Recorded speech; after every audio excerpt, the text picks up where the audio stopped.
Hey y'all. Happy Tuesday. Happy Spoken Word Tuesday. I hope you guys did come along fine. You guys know on Tuesdays, I like to bring you guys the word. And earlier I read this short from Ecclesiastes chapter 26, verse 26. One of the books removed from the Bible, right?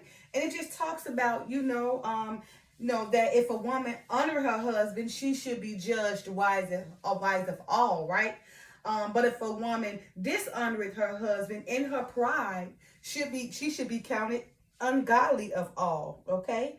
So basically, the Father wants us all, especially if He sent, us a good husband or a good wife, to reverence our husband and wife, right? Because when we don't reverence our husband and wife, we start to disvalue them, in our pride, in our selfishness, make ourselves believe that we don't need them no more, run out on them, and guess what?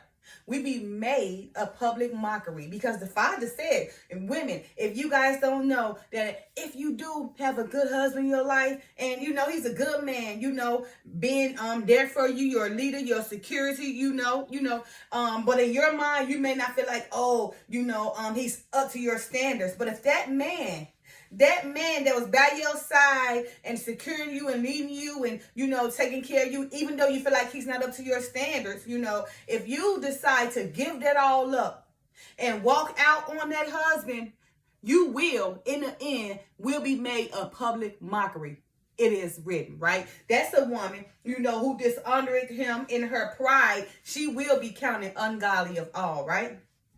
All right, so today I will be reading from the same chapter of Ecclesiastes chapter 26, right?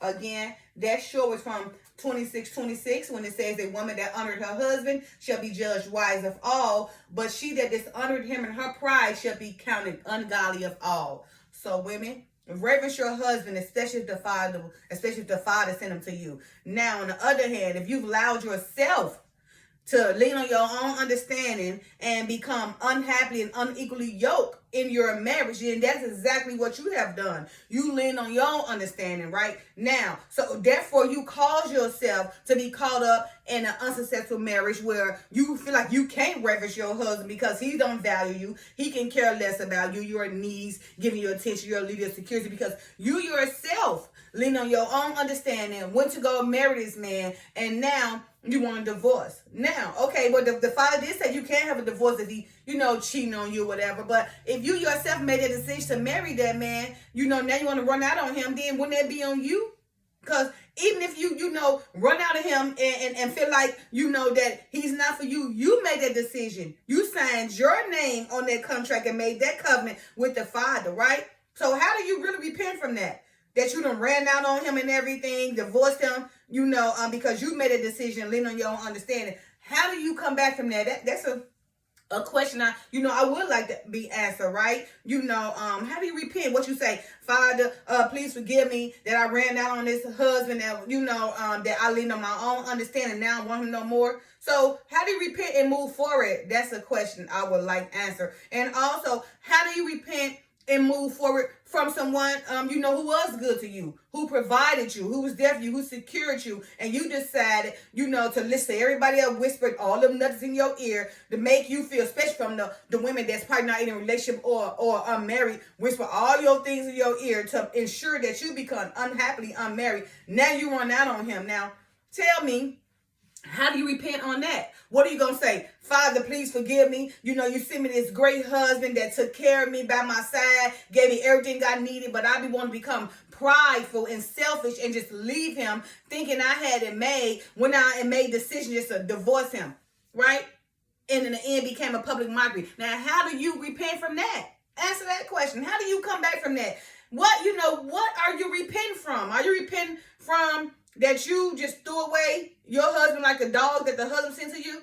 So you guys, make sure you answer these questions, right? I would like to know the answer to this question. How to repent from a man who was sent to you by the Father who was there for you, and although you decided that he wasn't up to your standards no more because you got these friends and all these people in your relationship. So the same man that the Father sent to you that was there for you, you decide to run off on him, making you think you're making the right decision, only to be made a public mockery. Answer me, how do you repent from that? What do you repent about? And The other question, how to repent, from you leaning on your own understanding, allowing yourself to be unhappily married and unequally yoked in the marriage that you yourself decided to do, not allowing the Father to have a hand in it. Now you see this marriage is not right. You don't reverence him no more because your husband no longer value you. He can care less about you. He out there cheating everything. You just unhappy. How do you repent from that? When you make that decision. That's why the Father say, don't lean on your own understanding. So I want you guys to ask yourself, how do you repent from something like that? All right, you guys. So again, I'll be reading from Ecclesiastes chapter 26. One of the books removed from the Bible reads as follows. Verse 1. Blessed is the man that had the virtuous wife, for the number of his days shall be doubled. So blessed is the man who have a virtuous wife, for the number of his days shall be doubled, right? A virtuous woman rejoiceth her husband, and he shall fulfill years of his life in peace. So when you got a virtuous wife or a virtuous woman who reverence her husband, who rejoices her husband, that man should fulfill his life, fulfill all his years, right? Of his life in peace, right? Verse 3. A good wife is a good portion, which shall be given in the portion of them that fear the Lord. Which I spoke about that in my short earlier. Even though I didn't use his voice, I summarized it. Let's read that again. A good wife is a good portion, which shall be given in the portion of them that fear the Lord. So we know that a good wife is only given in a portion to a good man who fears the Lord. So if you guys don't have a good wife or a good husband, then the Father can bring y'all together. You guys lean on your own understanding. Okay? Verse 4. Whether a man be rich or poor, if he have a good heart toward the Lord, he shall at all times rejoice with a cheerful countenance. So even if he in prison, even if he, poor in poverty, right? If he have a good relationship with the Lord mentally, he will be humble. He will have a cheerful countenance. And guess what? Those storms he's going through, no trial, tribulation, it will cease. It will come to the end because, he have a cheerful countenance to the Lord. Okay? So no matter what situation he's going through, if you allow the Lord to guide you and have a cheerful countenance, he will free you from it in due time. And just remember, patience, long sufferance, meekness, humbleness, and remember, temperance, all of it matter. Endurance, the main thing. You got to endure. If he tests you and trade through the gold, and see you got a cheerful countenance to him and rejoice in whatever situation you're going through, he will relieve you from it because he know that you look at him for all your answers, okay, through his son. All right, verse 5.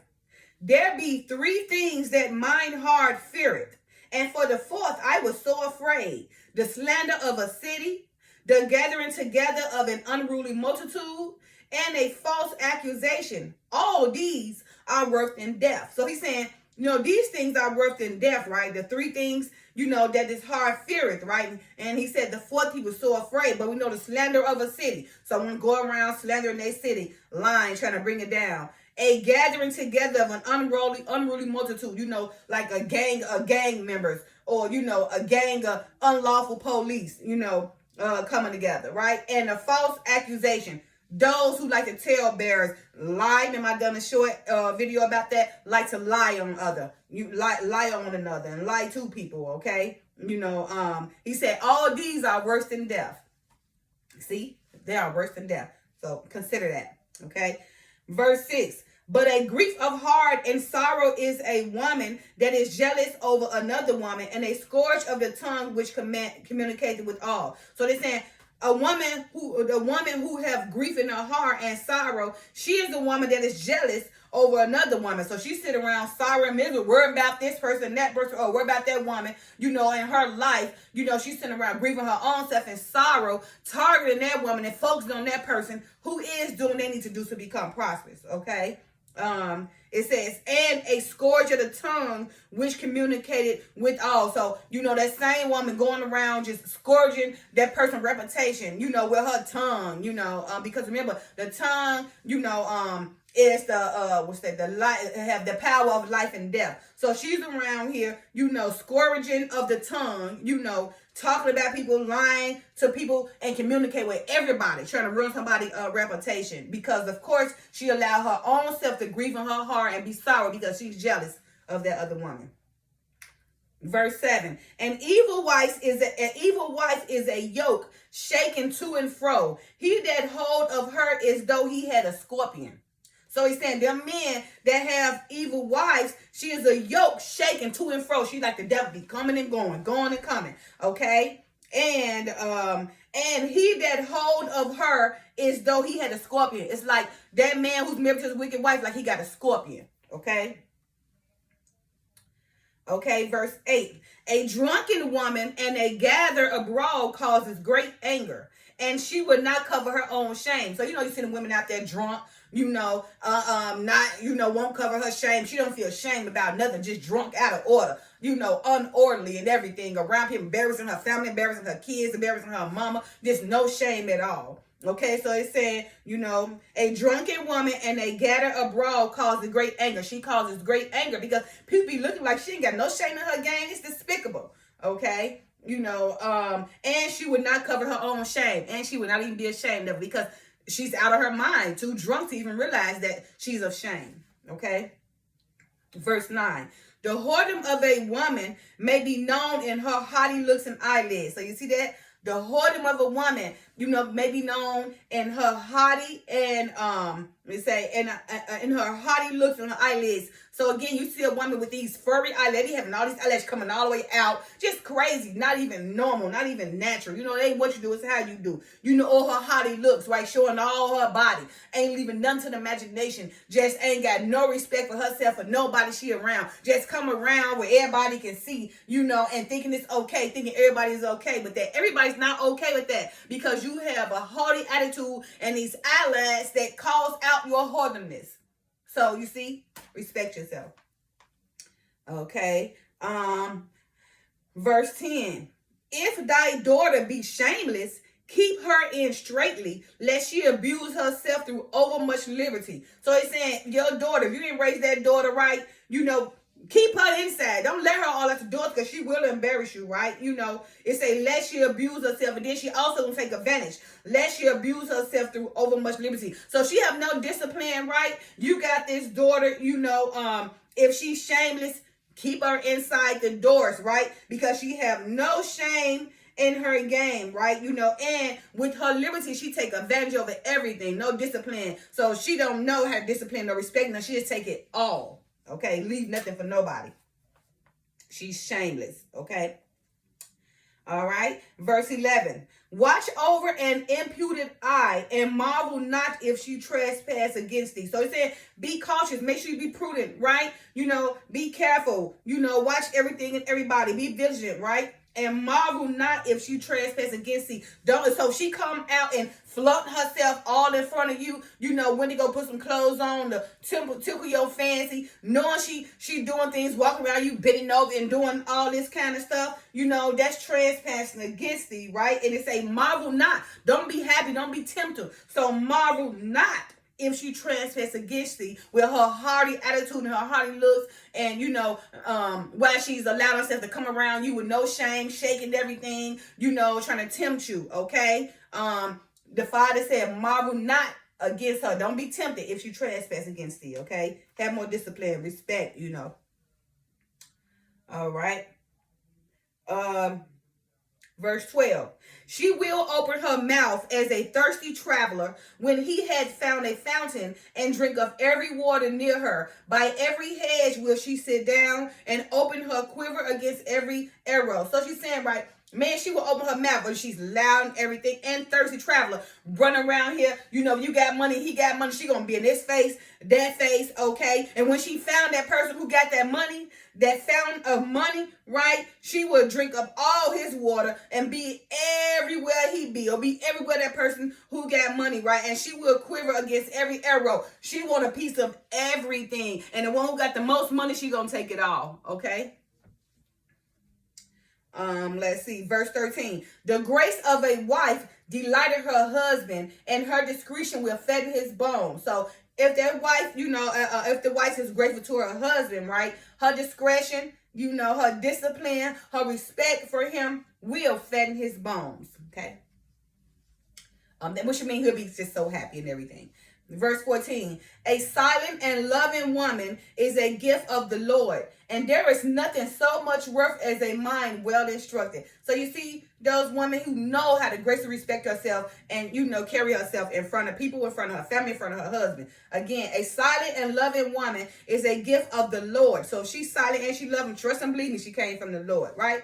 And there is nothing so much worth as a mind well instructed. And if she, remember, a mind is a terrible thing to waste. So if she got control of her mind, if she allowing the Bible to instruct her mind and guide her way, there is nothing worth more than that, okay? Verse 15, a shamefaced and faithful woman is a double grace, and her continent mind cannot be valued. So it's saying shamefaced is someone, who knows their place, who knows that to bow her hand when she knows she's bow her head when she knows she's in the wrong, or maybe she done something, she feel bad about it, she under that, she bow her head, in respects to knowing that she was wrong, and she asking you maybe for your forgiveness, or, trying to appease you in some form, fashion, or way, right? And it said, okay, so a shamefaced and a faithful woman is a double grace. So because if she's shamefaced, she's more than likely faithful, okay? And she will be a double grace. And her continent mind cannot be valued. So her continent mind, her straightforward mind, her focused mind, her righteous mind, will be upheld, okay? And it cannot be valued, right? It is priceless. Verse 16. As the sun, when it arises in the high heaven, so is the beauty of a good wife in the order in her house. Which means, so when the sun rises in the heaven, in the high heaven, so does the wife rise up. So does the beauty of a good wife rise up in the order in her house. She rise up and take care of her house, take care of her family. Verse 17. As the clear light is upon the holy candlestick, so is the beauty of the face in ripe age. So you see, in ripe age, as the clear light upon the holy candlestick, so is the beauty of the face in ripe age. So in ripe age, if you age gracefully, living an upright life, having a graceful, a gracious heart, just being aware of your decisions, how you present yourself, how you respect people, your discipline you have for yourself and others, right? That will allow you, in keeping the Father first, that will allow you, have beauty, okay, in your face, in your ripe age, okay? That's why you see some people may be old, but they look so gracefully and good and look young, can be in their late 40s and 50s, but still look like they're in their 20s and 30s. They gracefully aging because of how they live their life, in the presence of the Father. Verse 18, as the golden pillars are upon the sockets of silver, so are the fair feet with the constant heart. So it's saying as the golden pillars are upon the sockets of silver, so is the fair feet with a constant heart. So a fair feet, a swift feet, someone who have swift feet for the Father. Okay, fair feet, a fair and disciplined person who live uprighteous, okay, or upright. Verse 19, my son, keep the flower of thine age sound, and give not thy strength to strangers. So it's saying, keep your innocence, right? Or keep your flower, keep your upright, keep your righteousness, right? Keep your dignity, keep your morals, right? And don't give your strength to strangers. Don't let people come in, that's not even of your breed or your tribe, to come deceive you and make you and manipulate you and make you believe things that's not true. That's only in the end, that's going to allow you to perish, right? Okay, so it's saying, my son, keep the flower of thine age sound, and give not thy strength to strangers. Okay, don't give your strength to strangers. You got the power. Why give it over to a whole nother tribe? Who mean no good for your tribe and your family, right? Why you give your strength to them? If you'd have kept it within your tribe, then you have all the strength, and you'd have multiplied with one another in your tribe or your race. Because that race is in here too, that word. All right. Okay. Verse 20.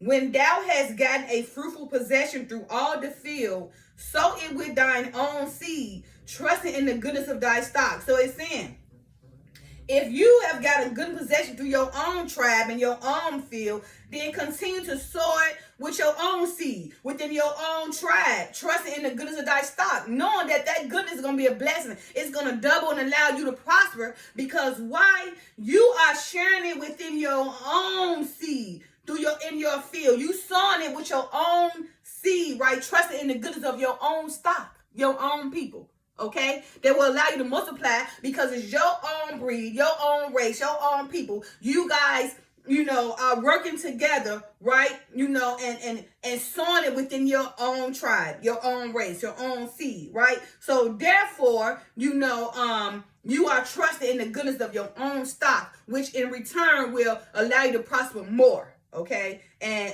so if you don't give it to a stranger, you will be fine and you will maintain your power. Verse 21. So thy race, hold you that words in here. So thy race which thou leavest shall be magnified, having the confidence of their descent. So it's saying that seed, that race, that tribe, once you leave, once you have done everything you need to do, that inheritance will allow your race or your tribe or your breed, right, to be magnified, and there will be confidence of their good descent. And we'll be confident that they descent have left them, and they will continue to prosper and multiply, because you have led them in such a manner to follow your way in the end and keep that good stock, right? Keep that good power within your own race, within your own tribe, within your own seeds, right? So therefore, all of this, all the people you left behind, as you become their descendants, they will be powerful and well satisfied, okay? All right, and they will be confident because of you. Verse 22, and harlot shall be accounted as spittle, but a married woman is a tower against death to her husband. So a harlot, prostitutes won't sell us out. We probably somebody spit on, okay? They like look at like a bargain basement person or something, right? But a married woman is a tower of death against her husband. So if she don't show him no reverence, right? She ain't got to respect, she's emasculating him, then she's a tower of death to her husband. She will kill him. He will die because of her. Because whether you guys want to believe it, a man belongs to a woman, a woman belongs to a man. They belong together. And if that woman not reverencing her husband and being there for him, then you making him weak. And in the end, his life is not going to be peaceful. He's going to die bitter, all because of you. Okay. Verse 23. A wicked woman is given as a portion to a wicked man, but a godly woman is given to him that feareth the Lord. So you see, if you are unhappily married and everything, because you lean on your own understanding, right? It's because you are a wicked woman, who was given as a portion to a wicked man. But a woman who is happy and setting examples and loving, to be that servant for her husband, whatever you want to call it, loving to be that maid or a slave, whatever you want to call it. She is happy. She is happy in all her womanly duties. She loves cooking. She loves cleaning. She loves taking care of children. She loves ensuring her husband is happy. She loves every bit of her being important as a woman and a wife to her husband and her family. Okay? And she is a godly woman, who feareth the Lord, right? Who allowed her to be equally yoked with her husband so they can live the best life possible in prosperity, setting examples for you guys. Okay?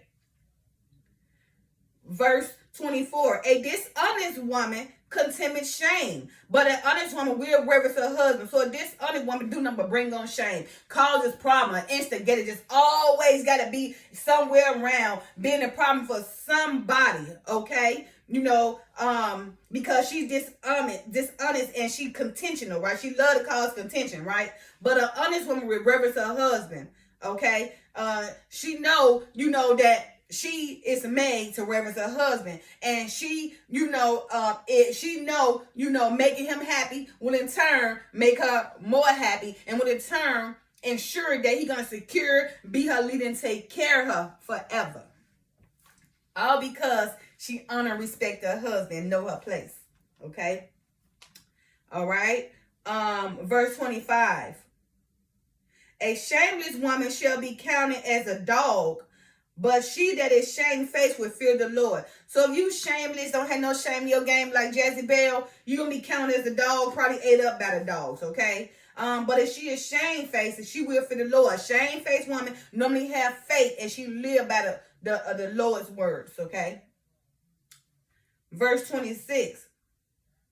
A woman that honored her husband shall be judged wives of all. But she that dishonored him in her pride, she shall be counted ungodly of all, right? Which is a short I done. So it's very important that a woman honored her husband. That woman that honored her husband is counted wives of all, right? But she that dishonored her husband in her pride should be counted ungodly of all, and also be made to be a public mockery. Verse 27, a loud crying woman and a scold shall be sought out to drive away the enemies. All right, so a loud crying woman and a scold, just crying, she'll be sought out to drive away enemies, okay? Verse 28, there be two things that grieve my heart, and the third making me angry. A man of war that suffereth poverty, and men of understanding that are not set by, and one that returneth from righteousness to sin. The Lord prepares such as one for the sword. So those kind of people, he prepare you for the sword, right? He's going to come and kill you with his word, which is the sword, okay? Torment you with his word during your judgment day, right? Which is his sword, right? So he's saying there be two things that grieve his heart, and the third make him angry. Remember, the first one is a man of war that suffereth poverty. Like if you poor and everything, why are you of war? Calm down, relax, do what you need to do so you can come out your poverty, right? You know, you of war, you ain't even got the means or the power to continue the war because you in poverty, right? You can't win, you gonna lose or die. So get yourself together, humble yourself, do what you need to do so you can move forward and become prosperous, okay? And be able, to financial war with money and not in poverty, because poverty and war don't mix, right? And of course, that grieves the Father's heart, okay? And also men of understanding that are not set by, so men of understanding who don't make themselves, available to others who need your understanding. You feel like you're so knowledgeable and you feel like nobody need to go that knowledge, but knowledge is power, okay? So if you learn all this knowledge and not helping nobody, what are you learning it for? What, just to edify yourself? You're supposed to use that to edify others. It's not for you. If you blessed with the word, then you need to be out there to help others understand. If you understand, then teach others to understand, okay? Because remember, that grieves the Father's heart as well. And the third, he said, and one that returneth from righteousness to sin. So that person that backslide, oh my goodness, will be judged. You know righteousness, right? So if you learn righteousness and you've been taught in everything, you seek the word, in diligence and truth, and you know it all, trust and believe me, when you backslide, you will be made accountable for it. You're going to be made worse in accountability because you already knew righteousness. You knew the Father, but you decided, to betray him and allow yourself to go back into worldly desire. So you definitely will be judged, okay? And of course, that grieves the Father. All right? And he said, see, the Lord prepares such one for his sword. So those three, definitely, he will prepare a sword for you guys, right? And in the time of judgment, you won't get away. It won't be overlooked. But for such a one, the Lord prepared the sword. And verse 29, the final verse, a merchant shall hardly keep himself from doing wrong, and an huckster should not be free from sin.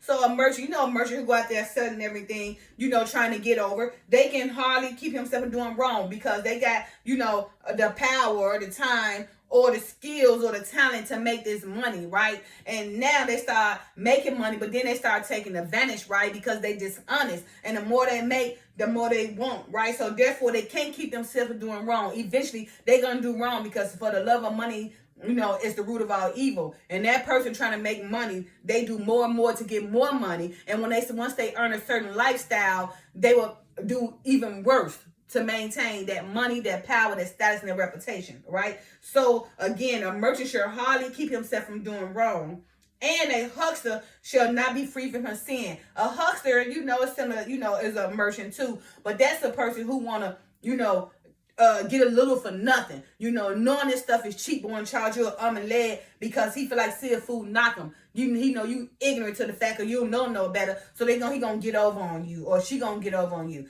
So that's a hustler. Come in, and act like what he or she got is of value, knowing it's cheap. Knowing when you get it, they gonna charge you an arm and leg, then they gonna flee on you. And now you just brought damaged goods. That's a huckster. All right, you guys. So that was Ecclesiastes chapter 26. And it focused on, as you see, I done this video about women because you guys, if you don't understand now, you should understand. It is important, if the father teaches somebody in your marriage, right, to reverence your husband. It is important to not lean on your own understanding. That's why we got so many high divorce rates, right? Like love just don't even matter no more. It's very rare. It's very rare that you will find a marriage that was brought together by the father and that no man can put asunder, because Terry and I was brought together by the father. My daughter and her husband was brought together by the father. And there are some other couples, very rare, because they know the understanding. They know, what marriage mean, right? And they're not taking it lightly. They're not doing it for a title. They're not doing it for reputation, not doing it to get rich. But they doing it because they know they honestly need one another, and being there for one another is going to build a great community that's going to allow them power and prosperity to rule over you. All right, you guys. So again, happy Tuesday. And women, remember, okay, that a woman that honored her husband shall be judged wise of all, but she that dishonored him in pride shall be counted ungodly in all, and she will be made to become a public mockery. Of course, you guys see what's going on with some women who had a good husband ran out on them right now. What they doing now? They trying to pick up the pieces they lost, want their husband back, because they never remember, man, with him I had everything, but I allowed myself to lean on my own decision, allowed these people to whisper things in my ear with nothing of substance, right? Allow my single friends to make me feel that their single life was better. Allow my, other people that's just not unhappy to run me completely out of my marriage. Now they gave up my God-fearing man that was with me, who loved me, who protected me, who secured me, who done everything for me, who was by my side no matter what. I allowed those outsiders to come take me away from my husband. Now I'm being made a public mockery for everybody to laugh, right? Now I'm embarrassed because I was ignorant to give up my whole marriage for the streets. Peace. Love y'all.